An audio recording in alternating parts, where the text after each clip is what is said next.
The Friday Sports Riot on SportsTownChicago.com.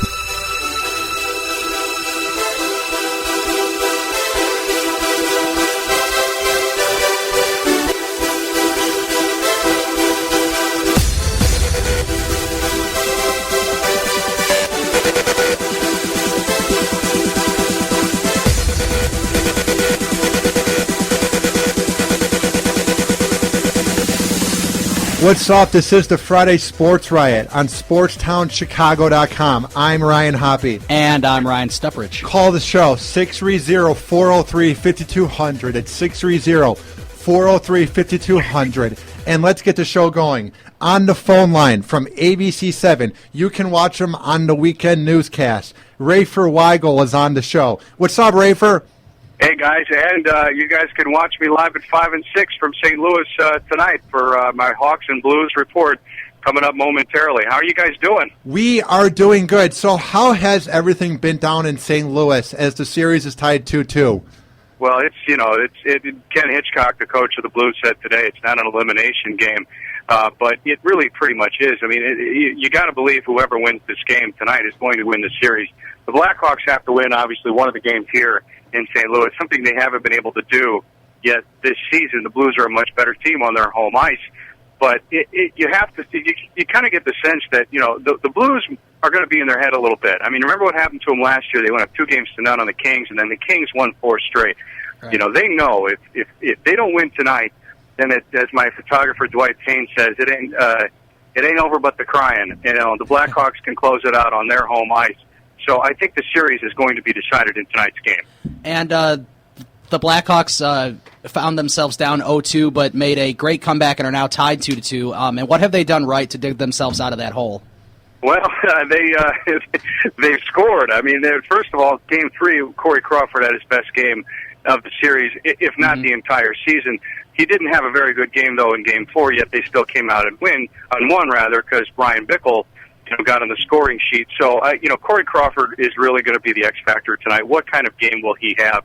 Letting those softies in the fourth game didn't help the Blackhawks at all. So if he can, even if he is somewhere in between games 3 and 4, I think the Blackhawks will win tonight. And you also got it's amazing that they've won 2 straight without any goals so far in the playoffs from Patrick Sharp or Marian Hossa. And I expect one of those 2 guys to score a goal here tonight.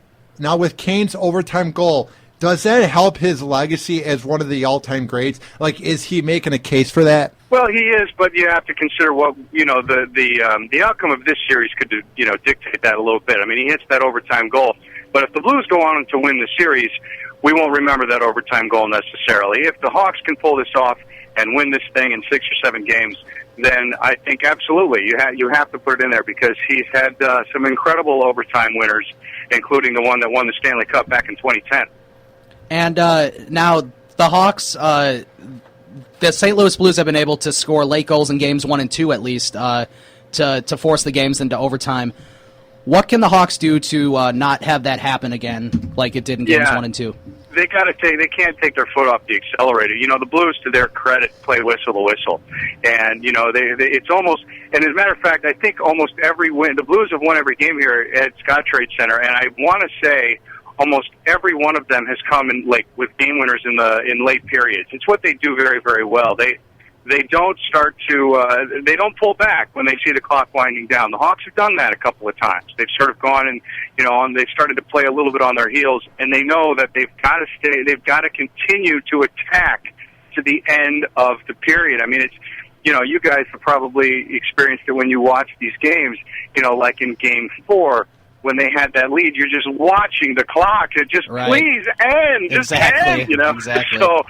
They're aware of that. I think you'll see them up the intensity, I would hope, for their sake, at the end of these periods now going forward, knowing that the Blues are very, very good at scoring goals with the clock winding down.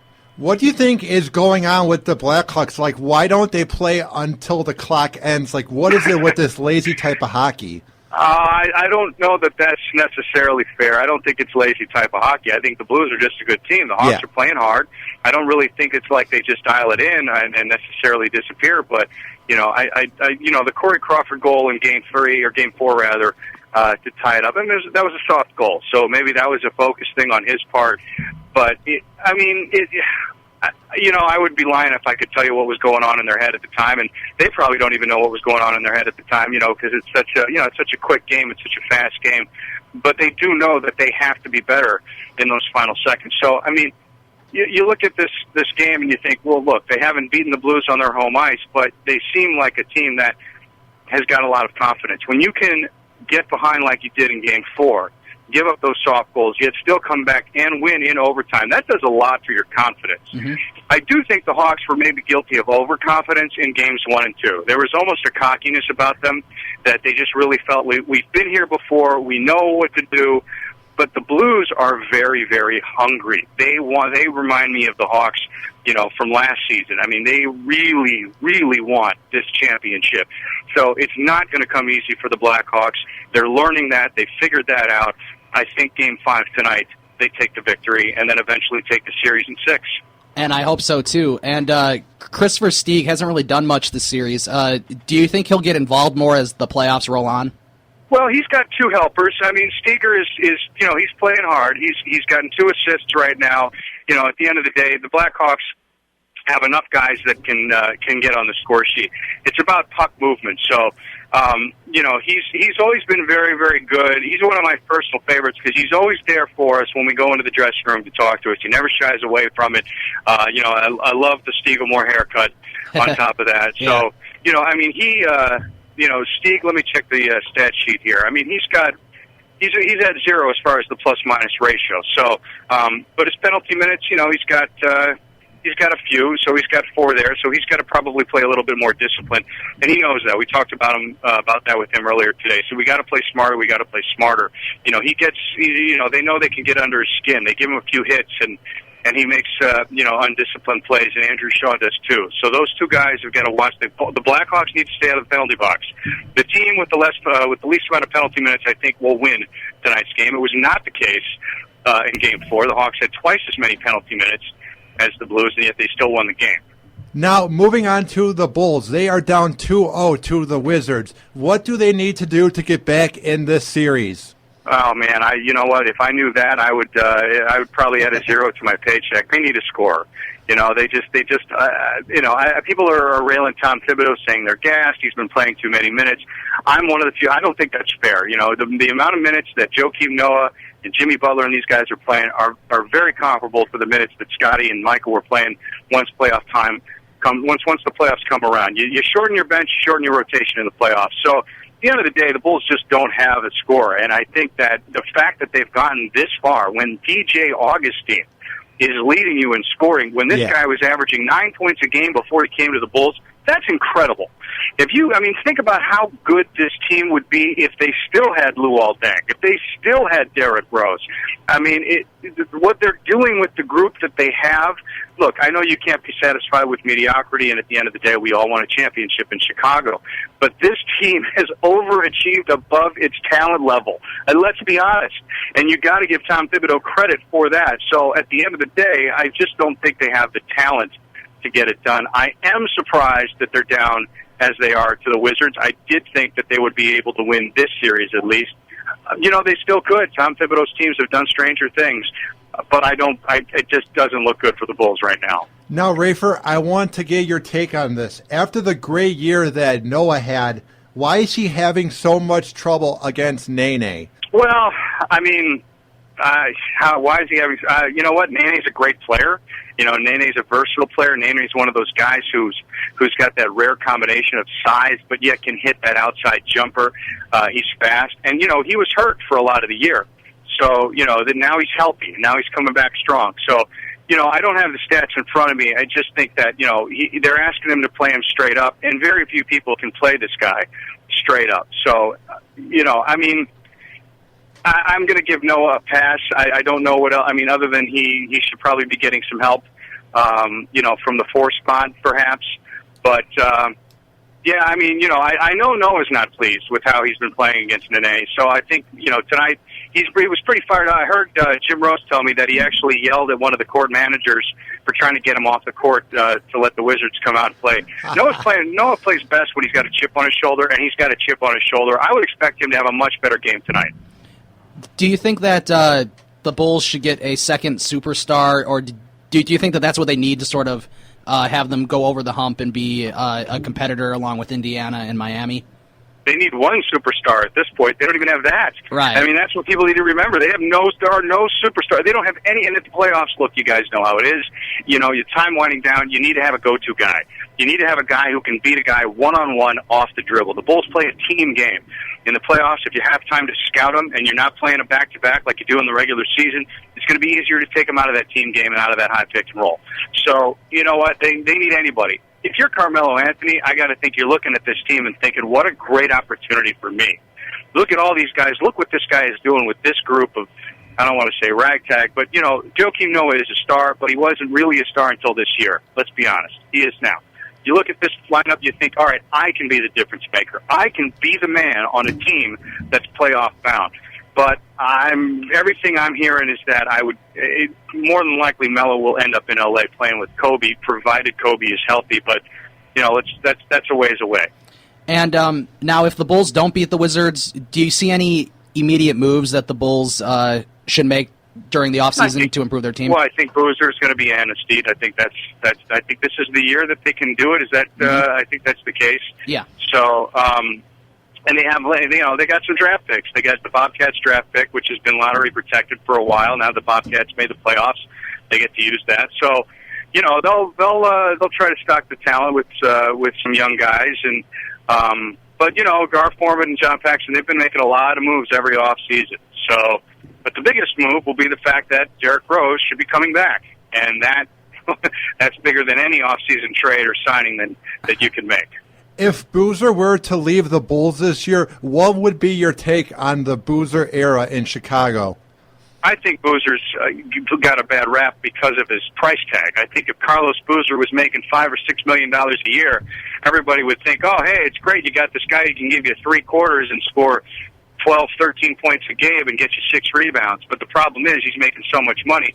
And look, we're a blue-collar town in Chicago. When we see guys making a boatload of money, we're gonna measure them against that. So, you know, I mean, look, it's not the Brad Sellers era. It's not the Eddie Curry. It's you know, Boozer. I don't think Boozer was a disappointment, but did he live up to the size of his contract? Probably not. You know, you want a guy, you're paying a guy that amount of money, you should be able to rely on him in the fourth quarter. And Tibbs doesn't even use the guy at all in the fourth quarter down the stretch when the game's on the line, which should tell you a lot about how he feels about his defense. And now, before we let you go, do you think that who do you see coming out on top in this Game 3? Do you think the Bulls can get a win tonight? I do think they could get a win tonight. The Bulls seem to play really well when they got something to prove and their backs are against the wall. I mean, and they also play well when everybody else is counting them out. It's been the rallying cry for Thibodeau. You know, now he can sit there and say, all right, you guys, really nobody believes you can do this. And it seems to work for them. But, you know, I'd like to believe that just because I think it would be great to keep the season and the series going. Right. But if they don't, I mean, there's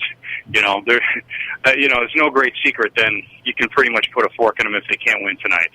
Now, Rafer, do you have any fun plans this weekend down in St. Louis once the Hawks game's over with? Hey, you know what? St. Louis is a good town. I got to tell you, this is a good town. There's some good bars, some good restaurants, and you know, I know people in Chicago like to hate on it. I like the place. It's fine. You know, there's no traffic. You know, there's plenty of clubs. You can walk places, but no, we will be on the road tomorrow, coming back to Chicago because we're going to have a Game 6 on Sunday. Win or lose tonight, whatever happens, back at the United Center. And we got to get back for that. And, you know, ABC7's a great company, but they're not going to pay for 2 nights or another night in a hotel. We're going to be driving back up I-57, or I-55, rather, which might be the most boring drive I have ever done in my entire life. So if you guys know a good rest stop on I-55, like a Shoney's or a Cracker Barrel, something, we're looking for it. Well, Rafer, have a good weekend, my man, and we'd love to have you on the Friday Sports Riot again. All right, guys. Thanks for having me on, and hope you enjoyed the tour of the station. It was a lot of fun. Thanks, Rafer. Thanks. You got it, guys. See ya. And that was Rafer Weigel. You can watch him tonight at 5 and 6 p.m., Ryan, on ABC 7 Chicago. And live from St. Louis. Hell yeah. Woo. That's something I've always wanted to say. Live from St. Louis. Now, Ryan, real quick, though, how much fun was that Rafer Weigel tour? Because I got a tour after I added him on LinkedIn, said I'm a big fan, which I am, and I said, any chance we could get a tour? And he was nice enough to give me and Super Rich one. So, Ryan, what was your favorite part about it? Favorite part about the tour? Definitely seeing everything that goes into it before you go on air and before you actually sit down in your chair and do the actual sports report. Like, he's got his whole office where he plans out everything. He gets the show ready with the script and everything. And there's a couple guys back there that put together all the clips and everything. Yeah. And you got to make sure it all runs together. You have to have your script ready. And it takes a lot of work, but it actually kind of looks like a lot of fun. And there's 2 points to what you just said. I love that you said there's a lot of work that goes into it. Because, Ryan, so many people think they just turn on the cameras, they get their script ready, and they read it. No, it takes a lot of prep, a lot of running around. Because you have to make sure your clips match up with what you're saying. Yeah. Yeah. Which is probably the hardest part. All right.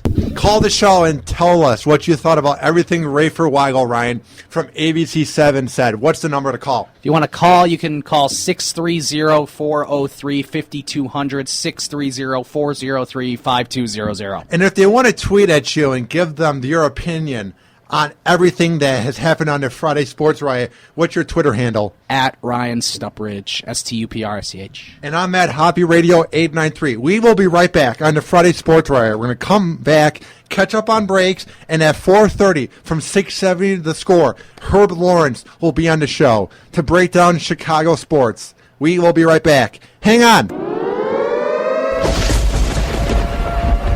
The Friday Sports Riot on SportsTownChicago.com.